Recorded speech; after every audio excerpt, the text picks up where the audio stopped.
To start off with, thank you so much. I just wanted to introduce the main presenters for today. Starting with myself, my name is Aldrin Fernandez. I'm one of the directors for Third Eye, and I manage the strategy and execution for the company. Primary responsibility, obviously, is business and client engagement. My counterpart today who's presenting is Santosh. We're going to be talking about a connected cars use case towards the end of this webinar. Wanted to go through quick housekeeping. As you know, DJ has already muted everyone, but in some cases, when you log into Zoom, it's an unfortunate feature. You might log in with your video running as default. Right now, I don't see anybody sharing their video, which is a good thing, but just in case, please note on the left-hand corner of your screen when you log in, there is an option for you to stop sharing your video. So just click on that and you should be logged out. Questions are welcome during the presentation. You may click on the chat button at any time and post your questions to DJ. We will answer them to you. If you have any further questions, we can always take this offline and we can discuss these questions after the sessions are done. Once again, kindly mute. Questions are welcome, but we would welcome them more at the end of the session where you can open up and ask any question. If at any time you cannot hear me or the connection goes bad, please feel free to ping me and let me know that you're unable to hear me. Excellent. So let's go ahead. Oops, where am I? This presentation keeps giving me a problem. So let's start off with a few basics and talk about what is Internet of Things. And I have a slide over here that talks about the roadmap. In fact, believe it or not, and I think most of you who may have been in the technology world for a while will realize that Internet of Things has been in existence for a long time right now. In the past, it used to be called as RFID technology because that was what it was used for. It started off with using primarily for supply chain and for inventory in order to prevent loss and pilferage. And then since then, we've seen an explosion of Internet of Things, the technology on its own exploding over the last few years, and it's kind of right now. Internet of Things is touching every single element of our life. As we all know, we are wearing watches these days. We can in fact make a call from a watch at this point, which is connected to your phone. Guess what? Even at home, refrigerators are getting so smart that it kind of detects what's happening, how much of food you're using from your refrigerator, and it goes so far as to even placing an order for you. So we've seen this transition happening, and in fact, although you look right here at the bottom, it talks about time from 2000 to 2020. This is shrinking as we speak on a day-to-day basis. So coming back from where did it start from? It started from the RFID technology, and today it's all the way up to, it's embedded in our daily life. What is it all about? How does it work? Primarily, it's nothing but big data processing, right? You have sensors, you have various objects that collect information and then sense this information through a device into the cloud, where it is then being processed either in batch and in real time. And in some cases, that information is then used to give a predictive analytics. And all of this happens on the cloud, and then it is visualized in dashboards, charts, and graphs for business users. How is it transforming our lives today? As I mentioned at the start, it's transforming every single aspect of life right now. Enterprises are using this, using IoT to improve their engagement with their clients, to improve their engagement with their users, so much so that it is being embedded in every single aspect of our lives. Believe it or not, it's even being embedded right now in our sleep. Where Internet of Things is, you have beds and smart beds that track and monitor your sleeping patterns, and then pushes back information to the cloud and gives you a result on the next day as to how good you have slept and how you can adjust your bed settings in order for you to sleep a little bit more better. So you can just imagine how much technology has progressed to a point at which IoT is embedded in every single aspect of life, right up from the time you are awake in the morning all the way up to the time that you are in bed. I had a small little, you can see here at the bottom right hand side of the screen, a small little example of the Amazon Dash button, which comes in for different products. That the moment you run out of the product, buy a little of this Dash button. The moment you run out of a product, press the button, and guess what? Amazon places the order and ships it out across to you, and you will receive the order the next day or the day after that in your home. So everything is being done with the press of a button these days, and it's all being facilitated by Internet of Things. That's what's happening in today's world. Moving ahead, let's take a look at what are the business applications. As you can see, these are not all the applications for Internet of Things. I've used a few use cases here. Today, we're going to be focusing on one of our products. And basically, I've used the use cases that we are familiar with. One is fraud detection, the other one is for predictive maintenance, fleet analytics, and predictive operations. But this, again, is not an exhaustive list. What are the sectors that IoT is currently playing a very integral part? Online retail, transportation, supply chain, oil and gas, and manufacturing. Again, just a few examples cited over here, but it's all across all industries, including medical, insurance, and other industries as we speak. Um, let's take a little bit more deep dive into what IoT does. And if you look at IoT, 80% of the functional use cases are actually pretty much similar, right? The main difference is how that information is being used. What is the business case, and what are the data sets that are being used for these use cases? Let's look at what are these similarities. The common functionality, what exists in any IoT system, it starts with data ingestion. It goes through to data cleansing. You have then data transforming. You have your pipelines, which ensure the data flows seamlessly between systems. You then run analytics, run predictions on top of that, and all of this information is visualized. You look at any IoT system, these are the common functionalities that exist within the IoT application as we speak. Right now, I'm going to be introducing Eyera, and what we have done with Eyera basically is we've taken a look at what are these similarities that exist in an IoT application, in an IoT system, and we've kind of bundled them together and created a solution for you that takes away 80% of the work, basically, in terms of developing an IoT solution. Eyera, it provides you 80% of the functionality in a pre-built plug-and-play module. All you need to do is you need to customize this for the rest of your specific business use cases and for your data sets. Where all has Eyera been used? You can see over here, today's demonstration is for connected cars, but Eyera is also being used for fleet analytics, predictive maintenance, fraud detection, remote monitoring, and for improving the efficiency of networks. While we're not focused on all the other use cases, today we're going to be focusing it on connected cars. Feel free to ping us and ask us a question on any one of the other use cases, and we can take that conversation offline to show you how it works for any of the other use cases, which may be relevant to you. So what does Eyera do? It makes it quick and easy to implement IoT solutions. You can actually see and tell value from real-time streaming.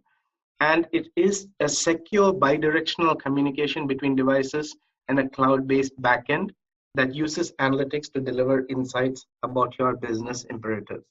So basically, it's a very quick and easy to scale, easy to plug and play, and easy to scale model that can be plugged into any situation, business situation.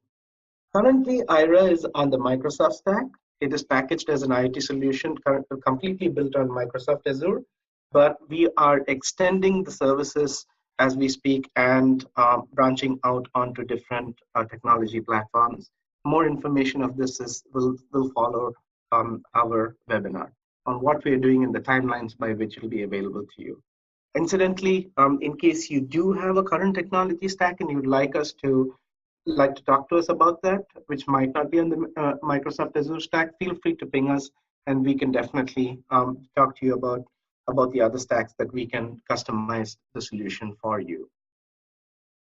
What does IIRA does for connected cars? Basically, it leverages Microsoft Azure technologies, and what we are doing over here is we are deriving insights on 3 different areas. One is driving patterns, the other one is the usage behavior, and the third one is vehicle health.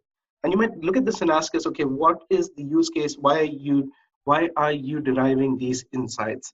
So basically, what we're trying to do by IRA for connected cars is to address three different types of user audience. One, it would be the driver themselves, which is the driving patterns. What we want the driver to see is their usage patterns, and for them to be able to know how they're driving and what are the different conditions by which they're driving, and what does it mean to them in terms of the maintenance of their car, and not only just about the maintenance of the car, but the safety in terms of how they drive and the speeds at which they drive at.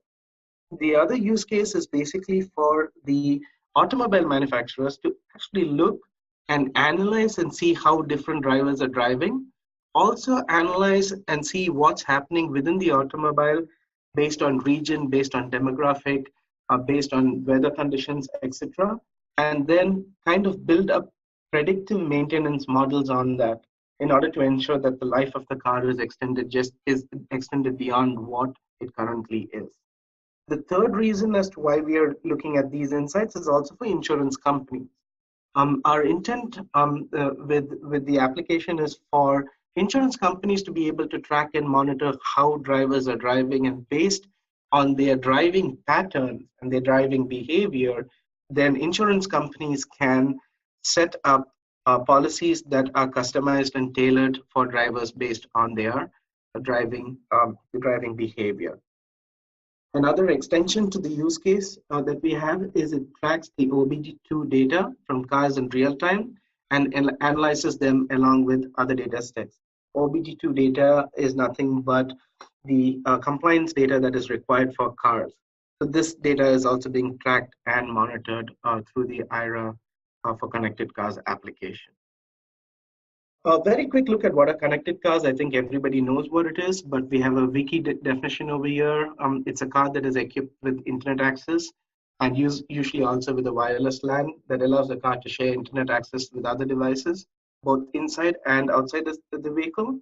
But we have added to that, it's a connected to a cloud-based system with the ability to display data and notifications for the driver.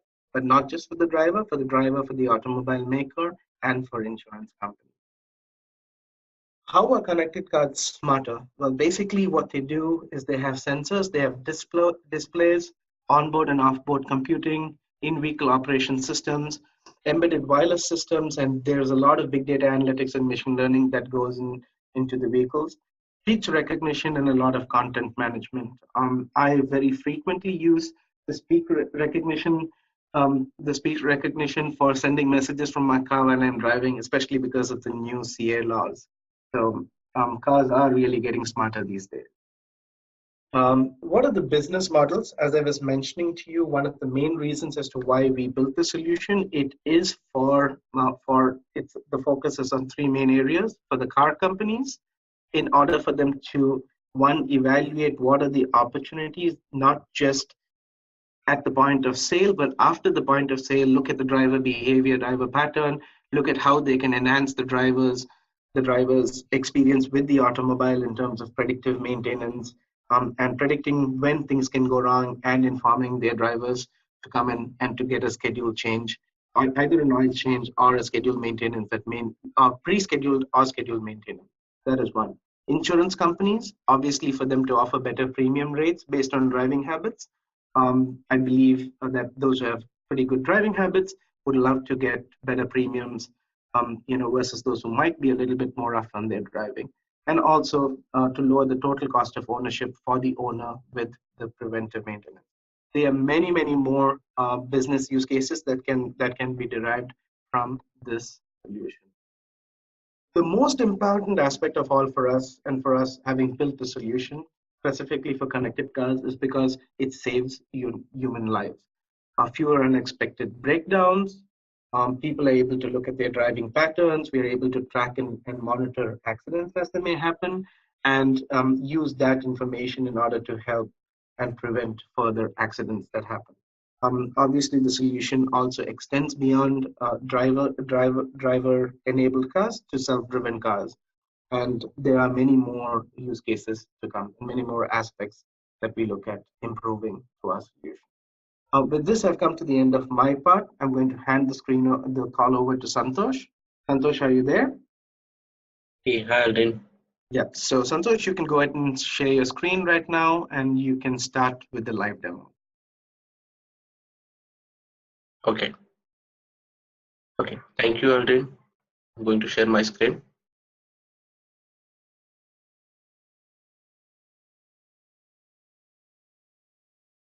So hello everyone. Welcome to the demo. And the dashboard which you're looking at is the connected cars dashboard, which is all built on the Power BI uh, services. Here we have two different sections. The left hand tiles shows the real-time analytics, and the right hand side shows uh, the data at rest. We are doing analysis over the data or the past data, historical data. The left hand side of the tiles, I'm showing hot path, and the right side tiles are showing the cold path. So here, if you look at the different tiles, we can get for a real-time streaming. We have vehicle in operations. So there are 19 vehicles currently operating, and out of those 19, 6 vehicles requiring maintenance. So as Aldrin explained, what are the connected cars and benefits of the connected cars, uh, where we are mentioning that it saves the human life. Here we are identifying a real time by using real time streaming. We are doing a machine learning on the readings or events generated by the OBD2 device connected within the car, and we are detecting that the vehicle requires maintenance or it has some problem inside your vehicle and it needs to be maintained. So those kind of detections we can do, and uh, here from the report we can identify at which locations those cars are which requires the maintenance. So for a quick demo, let me run a generator again, and so so for a demo purpose we have different simulators which creates events, car events, and those sent to the event Azure Hub, and those gets processed through the Azure machine learning for prediction, and based on the predicted data we are showing those on the dashboard. In a couple of seconds this dashboard will start moving and it will change the readings.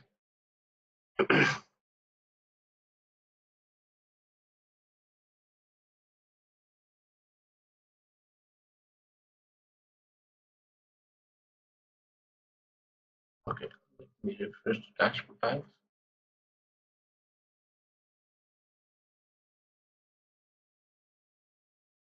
Okay. We have another tool which are continuously listening the events, and it is doing a Azure machine learning on these events, and it is sending this data uh, to the Power BI. Let me refresh this dashboard.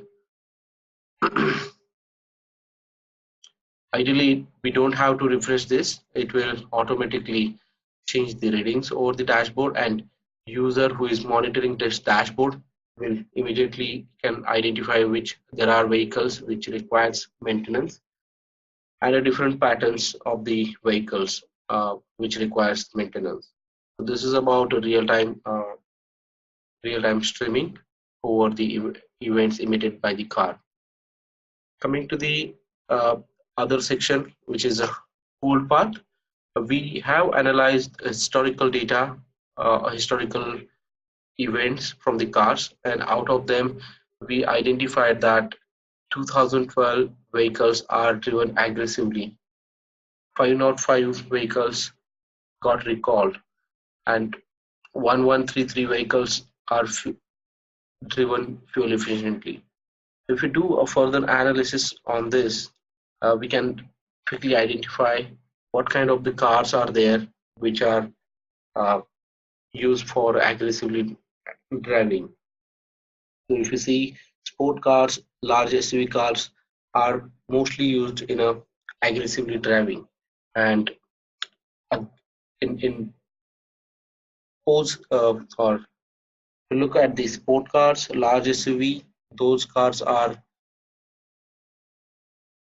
if you look at the fuel efficiently driven vehicles, the hybrid car and sedan cars are the cars which are more fuel efficient, and sport cars, small SUVs are not more fuel efficient. So this kind of analytics we can get from the data. Let me show you the machine learning part. So this is a machine learning model which in a real time which gets the event from the data generated from the OBD2 device or smart device IoT device inside the car. It detects the anomaly from the readings, and it, it gives the predictions whether the car needs maintenance or not. Also, it detects what kind of a behavior this driver is driving the car, and based on this, we are using this output to determine the different behavior patterns for this connected cars. Coming to that, we have this process flow where we have a connected cars which will continuously emitting the signals and to the Azure Event Hub. Signals gets processed through the Azure Streaming Analytics, and in the connected cars we have IoT devices, but we need a reference data for those devices to match up with the vehicle owners or VIN details. So in Azure Stream Analytics, we are doing a join. In a real time, we are doing a join from the received signals with the reference data, and then we are sending that data to the blob storage as well as the another event hub for machine learning process.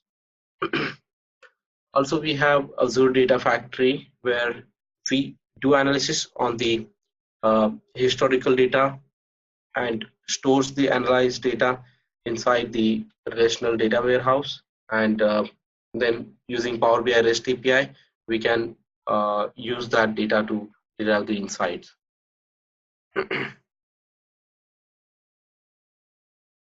So machine learning algorithm, as I have shown you the machine learning model, through that machine learning model we are deriving a different insights or different patterns. So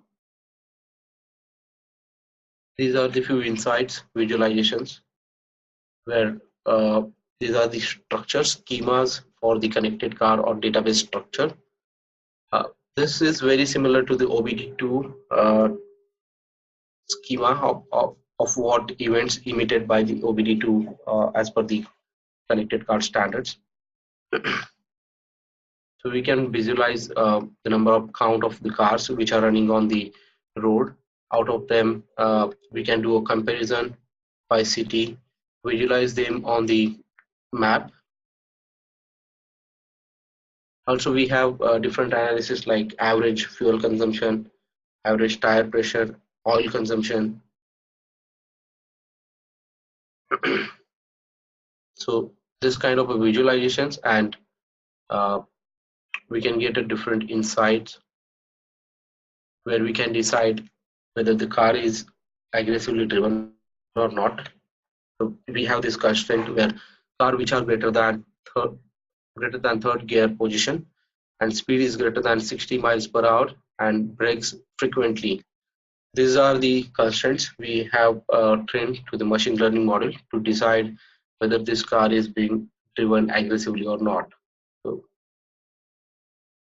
So for fuel efficient, likewise, we have a if the gear is greater than third position, speed is less than 60 mile per hour, does not accelerate much, and don't brake frequently, is the car which is driven fuel efficiently. This is what we have a demo and working model for connected cars. So I would like to hand over to Aldrin for further details.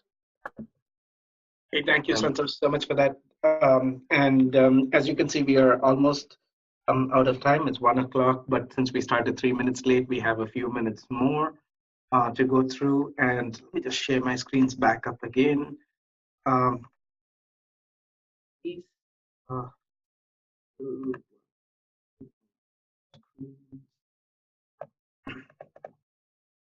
Cool. So if you can see my screen, this is the business value that we aim to derive through the connected cars use case of Eyera.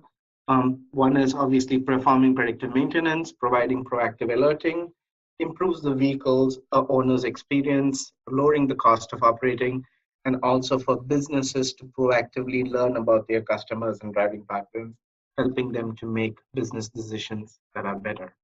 All in all, these are the business value, but the last, but definitely not the least one that we want to stress on, one of the main reasons for us to create this solution is also to save human life by preventing breakdowns and by tracking driver behavior and projecting back to them how they may improve their driving behavior.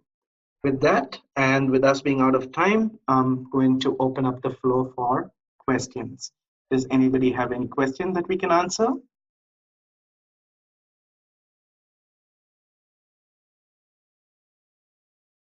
In case you do have a question, you might need to unmute yourself to ask the question.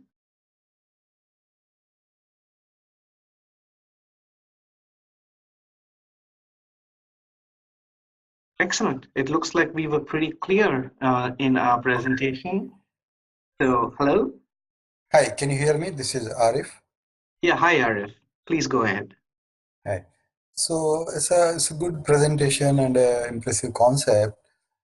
My question is, what are the parameters oh, you you have considered before finalizing Azure ML as the modeling or predictive machine learning language? And what is the impact of the licensing part of this technology? Excellent. This is more of a technical question. DJ, would you like to answer that, or Yeah, Santosh? Do you want to go I ahead? can take it up. So I can take it up. So basically, we were actually building the way we have built IRA is it's very like in components, like modular. So we could actually migrate the system from any cloud platform to any other cloud platform. But to start with, we have deep down expertise on the Azure cloud. So to start with, we kind of created this solution for the Azure cloud. So we have done a webinar too a couple of months ago, about 4 or 5 months ago, where we did a comparative analysis of various cloud-based machine learning platforms. And I can send you the link to that if that's of any interest to you. We did find that the Azure ML is one of the most advanced ones. And with recent advancements of or new features that we got in Azure ML, where you could integrate any R code to that, so your own R code can also be kind of implemented in that, it really makes it a very compelling solution. So given the fact that we were building the rest of the solution on the Azure, given the fact that Azure ML is one of the best cloud-based ML platforms out there, it was a natural selection on that point. But going forward, we would also actually implement the same solution on any other cloud. We are planning to do one on the Google Cloud because it's all Apache Spark based, and all open source languages have been used on that. So that's where it is right now. Okay, so if you want to migrate to Google Cloud, what is the compatibility of this Azure ML, specifically Azure ML tool? Yeah, Is good it question. interoperable or interoperable or any issues you see? Basically, all the components for ML were actually created in R, and we just plugged it into the Azure ML. So what we are currently doing as an exercise internally is that we are using TensorFlow from Google, and we are integrating the current code that we had from Azure ML, which were in R, into TensorFlow. It's not yet completed now, but we are hoping that by the end of March, we should have some version which is should be able to be deployed on TensorFlow and on the Google Cloud. So it's not when you move across clouds, as long as you're not using something very much intrinsic to that cloud, we are okay. But we do have to use some features and feature set of the cloud platform. So there are some actual connections to the cloud platform too, and that's the only rework that we have to do when we move across cloud. Thank you. Definitely. Excellent. Any other questions?